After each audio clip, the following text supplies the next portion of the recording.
I just wanted to give kind of a visual representation of what could be happening beneath the surface when we have scar tissue. Even when a scar looks like it has healed well from the surface, it looks smooth, and you've basically forgotten about it, there can still be a lot happening below the surface. And some of those things may be restriction in movement, they may be restriction in movement in other areas of your body, and scar tissue can also create adhesions, lack of movement, and also lack of blood flow and lymph flow.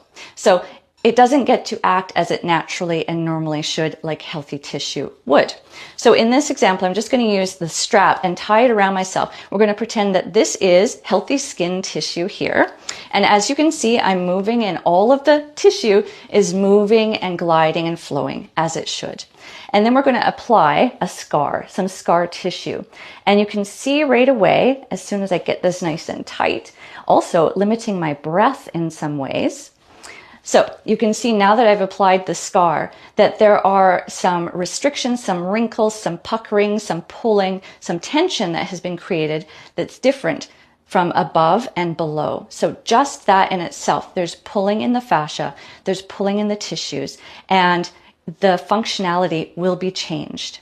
When I go and stretch and I'm trying to increase my range of motion through doing all the things I know are the right things to do, like yoga, like stretching, like going for walks, etc., because that restriction exists, it is not allowing me the full benefits of those practices. So as you can see, when I'm stretching here, now we're only stretching above the scar and below is not moving at all.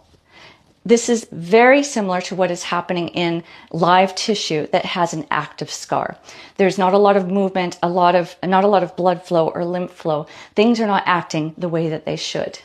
And so when I do all of those good, healthy things that I've been told to do, they're not giving me the full benefits that I'm looking for. And then I might think, well, they don't work, and this is just the way I'm going to be. But that's not the case. We don't have to be like that.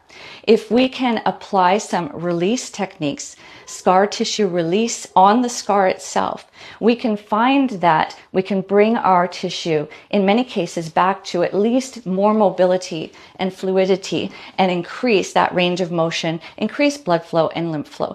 And then we come back to a place where the tissue is moving and gliding as a healthy natural tissue should. As you can see, the scar tissue has been softened or has been released, and now we're back to the whole skin moving and acting as it should. Remember, happy fascia, happy life.